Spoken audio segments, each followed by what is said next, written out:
Bueno, es un tema que seguramente ha pasado por vuestras mentes durante el confinamiento y que está ligado al medio ambiente. Es el tema de la movilidad post-COVID. Además de intérprete de conferencias, soy traductor jurado. Habitualmente, las traducciones juradas suelen entregarse en persona o tener que ir a correos para su envío. Bien, pues un día tenía que hacer una entrega en correos de una traducción jurada. Estábamos en el principio de la pandemia. Como en muchos otros países, estábamos sumidos en un confinamiento muy estricto. Solamente las personas de sectores considerados esenciales tenían el permiso de desplazarse libremente, a no ser que tuvieras que hacer compra o que tuvieras que ir a la farmacia, etcétera. Pero solamente se podían mover unas personas libremente. Bien, no sé si os ha pasado durante esa época, pero yo cada vez que salía a la calle en pleno estado de alarma, me sentía como un delincuente, me sentía como que estaba cometiendo un delito. No veía a nadie por las calles y nos mirábamos con cierto recelo. Era una sensación extraña. Bien, pues curiosamente, los traductores jurados estábamos incluidos en la categoría de trabajadores esenciales, según el afamado BOE, que es el Boletín Oficial del Estado, lo que significaba que nos podíamos mover libremente durante los días hábiles siempre que tuviéramos un motivo justificado. Ese era mi caso, así que no dudé en desempolvar la bicicleta. En aquellos días tampoco se podía salir a hacer deporte. Luego tenía que aprovechar para ir a correos en bicicleta para poder matar dos pájaros de un tiro. Así que después de imprimir la traducción jurada, me dispuse a salir en bicicleta para ir a Bilbao a entregar la traducción. Preparé la bicicleta con mimo. Me aseguré que llevaba mi carné de traductor jurado, por si me paraba la policía. Salí a la calle y me puse a pedalear. Era un miércoles por la mañana y empecé a pedalear por carreteras que en la antigua normalidad solían estar atestadas de tráfico. Era una auténtica gozada ir en bicicleta por carreteras vacías de coches, respirando aire limpio, escuchando los pájaros dando la bienvenida a la primavera. Y uno se sentía muy seguro pedaleando sin tener que estar pendiente del tráfico. De hecho, estaba más pendiente de ver si veía algo de fauna salvaje reclamando algún territorio. Seguramente habréis visto cómo muchas ciudades y pueblos del planeta, como en estas ciudades y pueblos, ha habido una efímera reconquista animal de los espacios. Una conquista que seguramente nadie ha visto con miedo, sino que en la que hemos sentido una sensación de justicia al ver esta reconquista pacífica.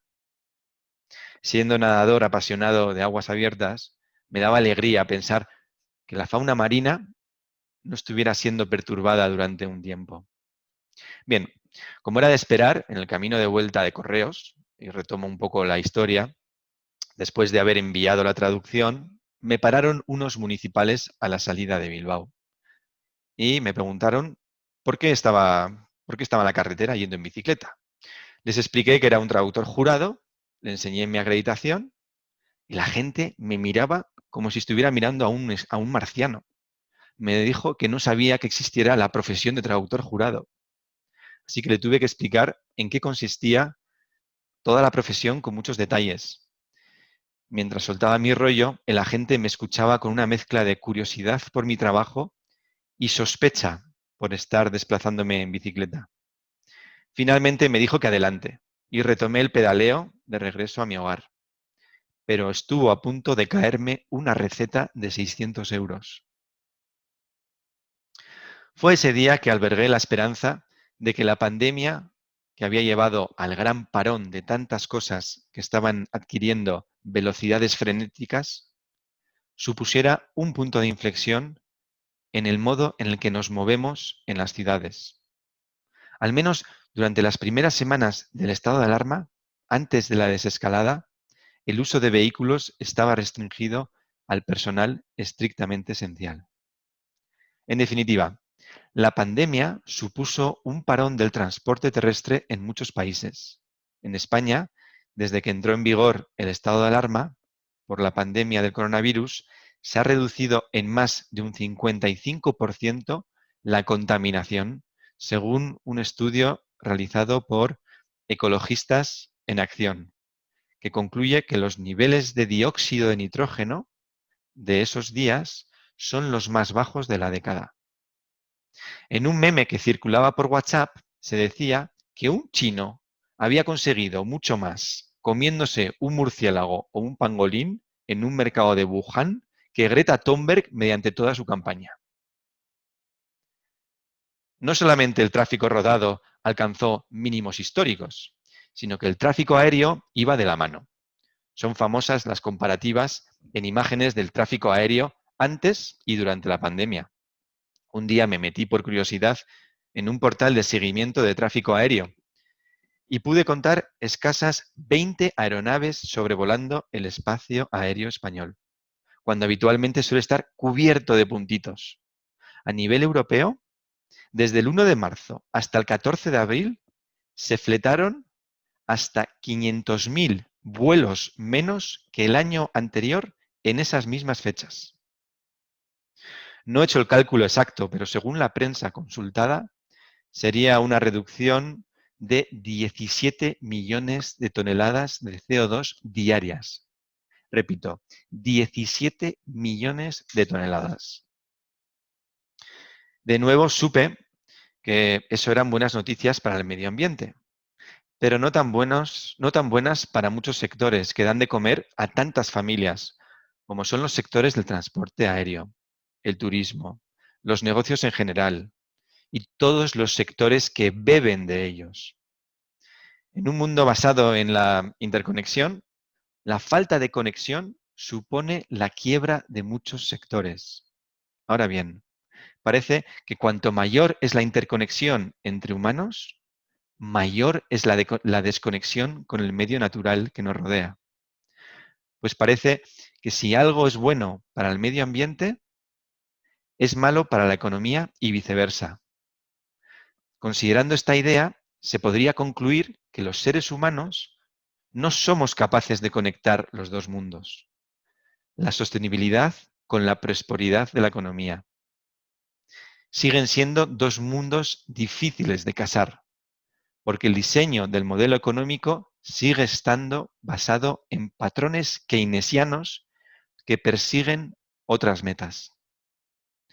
Es verdad que existen buenas iniciativas, como es el caso de la economía circular, que pretende alcanzar el bienestar casando ambos mundos. Pero es algo que no se puede aplicar de la noche a la mañana.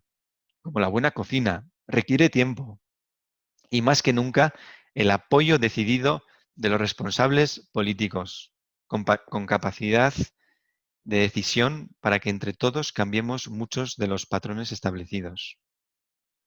Aquí aprovecho para indicar que es la mitad del discurso y para que se cambien los intérpretes. Bien, volviendo al tema que me ocupa, el de la movilidad post-COVID, creo que todas las ciudades y pueblos, sobre todo las grandes urbes, sin excepción, deben aprovechar este parón, este frenazo en seco, en el que los sistemas sobre los que tenemos sustentados nuestras vidas han echado el freno de mano para repensar cómo queremos entender nuestra movilidad. Es probable que estas disminuciones extremas sean temporales, ya que no reflejan los cambios estructurales en los sistemas económicos, de transporte o de energía.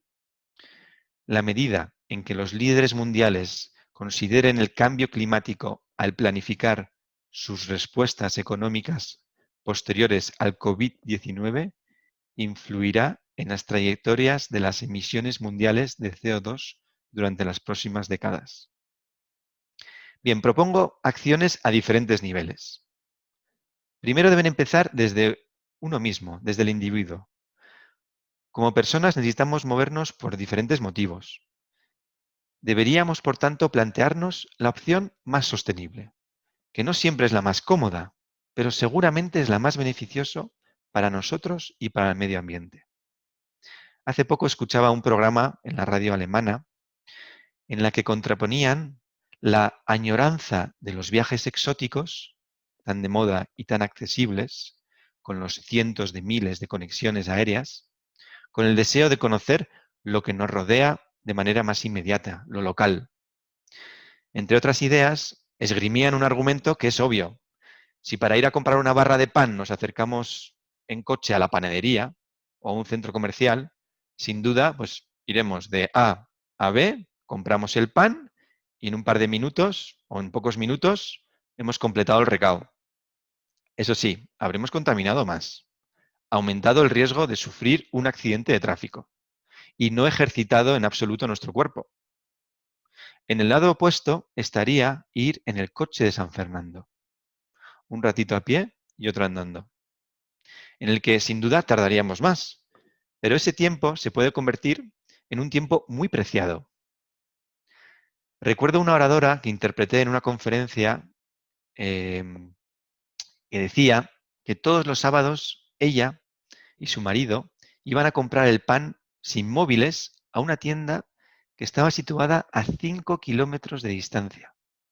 Decía que ese paseo a la tienda le servía para hablar con su marido sin distracciones y además de ser ejercicio físico, eh, aumentaba la posibilidad de encontrarse con amigos, con vecinos, de entablar conversaciones que dieran lugar a momentos tan necesarios de socialización. Puede ser andando o en bicicleta. Yo soy un impaciente y siempre opto por la bicicleta, que constituye para mí la velocidad perfecta de un viaje. Dicen que es la velocidad de las mariposas. Uno de los argumentos en contra es que llueve, que hace frío y tal. O también otro argumento es la seguridad, o que tengamos que hacer varios recados, o que tengamos que llevar hijos en el coche, etcétera. Vale, de acuerdo. Yo creo, si no, que es cuestión de organizarse mejor, de ir mejor equipados, porque no hay mal tiempo, sino mal equipamiento.